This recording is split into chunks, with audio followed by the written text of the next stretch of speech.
힘들지 않은 사람 입장에서는 힘든 사람을 만나 이야기를 듣게 되면 지친다, 힘겹다 이런 생각을 하게 되는 것 같아요. 그게 공감의 양상이나 특징이 아닐까 이런 생각이 들기도 합니다.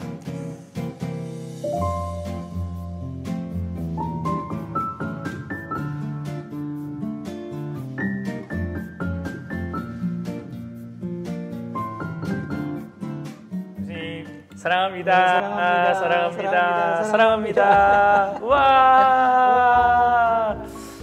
오늘 되게 이쁜 곳에 저희가 와서 찍고 네, 있죠. 진짜 좋은 곳인데요.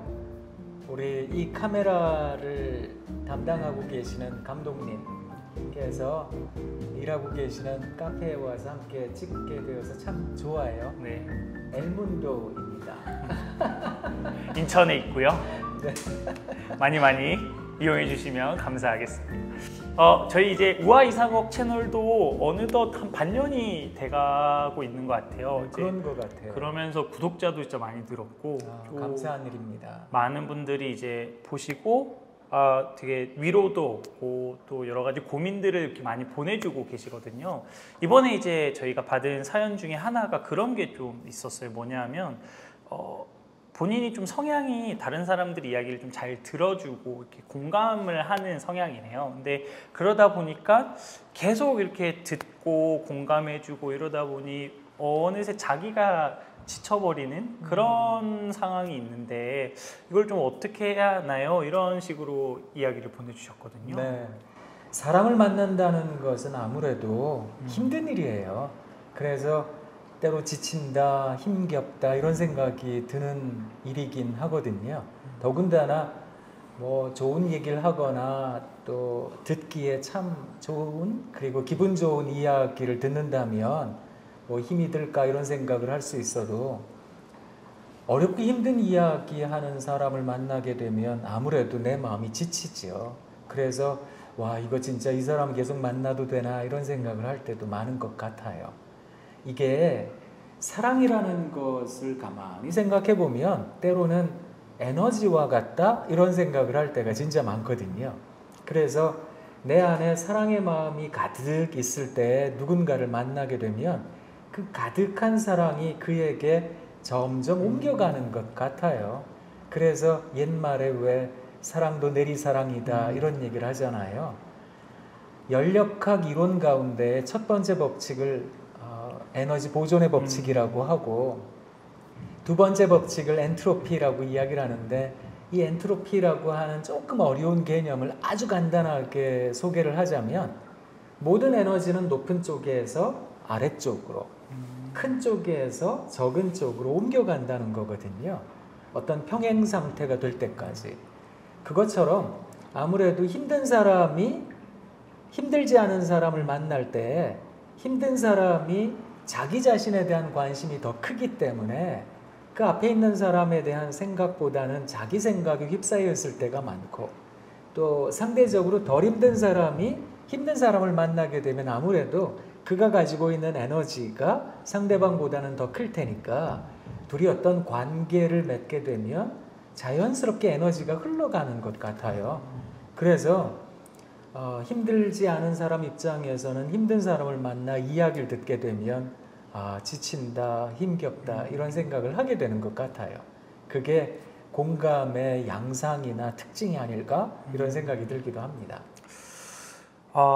근데 이제 이게 사실 사람의 성향이 되게 크잖아요. 그러면 만약에 이런 좀 성향이 있는 사람이 이런 것들을 어디까지 좀 들어주고 포용해주고 해야 좀 건강하게 들어줄 수 있을까요? 그렇죠. 더군다나 우리가 왜 기독교 신앙을 가지고 있고 믿음을 갖고 있는 사람들이잖아요. 그러다 보니까 나도 모르게 지나칠 정도로 그 사람의 이야기를 들어주기도 하고 공감할 때도 많거든요. 그러다 보면 아주 쉽게 탈진이라는 것을 경험하게 되는 것 같아요. 아무리 우리가 기독교 신앙을 갖고 하나님께서 우리들에게 날마다 은혜를 부어주신다고 해도 사람이기 때문에 힘겹고 어렵고 또 각자가 가지고 있는 괴로운 인생길 여러 가지 일들이 있기 때문에 이걸 내가 모든 걸 다 책임지고 그렇게 그 사람을 위해 공감하고 또 돌봐주고 그럴 수 있을까? 그걸 생각해 보면 참 어려운 일이라는 생각을 하는데요. 거기에 하나의 기준이라는 건 있어요. 그러니까 우리가 영적인 존재이기도 하고 또 정서를 가진 존재이기도 하고 신체 여러 가지 조건을 가진 존재이기 때문에 이걸 한번 기준을 잡아보자는 거죠. 그래서 내 정서적으로 영적으로 그 사람 만나는 게 일단 거부감이 들어요. 그리고 두 번째, 이걸 만나서 뭐 하나라고 하는 가치 혼돈의 경험을 하게 돼요. 그리고 세 번째로는 이 일에 대하여 어떤 허무함을 갖게 되는 거죠. 그리고 마지막으로 신체적인 측면에 있어서는 여러 가지 좋지 않은 어떤 신체화 증상들을 경험하게 돼요. 그 사람을 만나려고 하면 현두통이 생긴다든지 또 그 사람을 만나기 전에 잠자리가 굉장히 좀 푹 자거나 쉴 수 없다든지 항상 긴장되어 있다든지 그래서 목이 뻐근해진다든지 혹은 스패즘이라고 이야기를 하는데 근육 경련이라는 거거든요. 여기가 막 볼이 떨린다든지 눈가가 떨린다든지 마그네슘도 잘 먹고 나름대로는 잘 지내고 있는데 그 사람 만나기 전에 자꾸만 어떤 불안한 마음이 든다라고 한다면 이걸 내가 가진 하나의 기준으로 삼아보면 어떨까 이런 생각은 해요. 다만 그를 만나는데 너무 기뻐요. 즐거워요. 그렇다면 그 만남에서 내가 빼앗기는 에너지가 있다 하더라도 나에게는 어느 정도의 회복 탄력성이 있는 게 아닐까?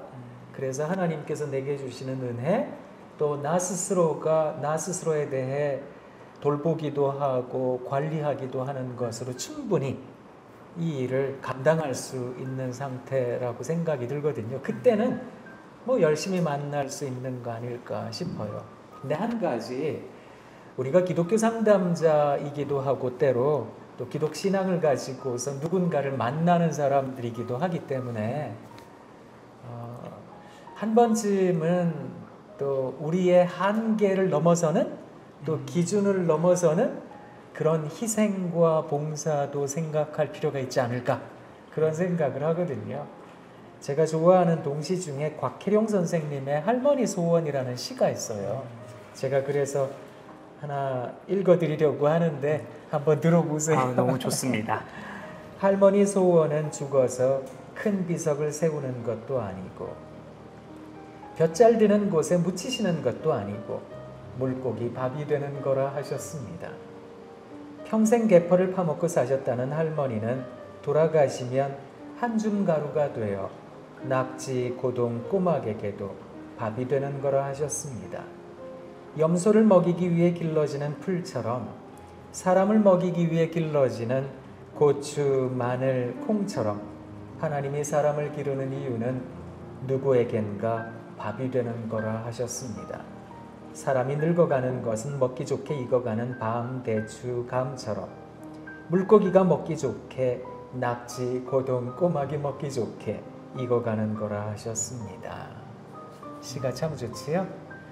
생각해보면 우리네 삶에 나만 위하고 살아가는 환경에 처해질 때도 많고 세상이 그걸 독려할 때도 참 많거든요. 근데 우리가 믿음을 가지고 있다면 때로 누군가를 위해 밥이 되겠습니다 라고 다짐하는 것도 하나님 앞에서 참 귀한 일이 아닐까 그런 생각을 해요. 하지만 그 일을 끝끝내 영원토록 해서 순교자처럼 살라 이런 뜻은 아니고요. 그런 일들을 하다가 너무 많이 지치고 힘들면 때로는 자기 자신을 위해서 그런 공감을 전해주는 관계를 잠깐 템포럴리 좀 멈추고 그리고 자기 자신을 북돋워주는 그런 여러 가지 대안들을 찾아보면 어떨까. 그리고 나서 내가 회복을 한 뒤에 다시 누군가를 만날 수 있는 게 아닐까. 왜냐하면 힘들고 어려운 사람은 끊임이 없을 테니까요.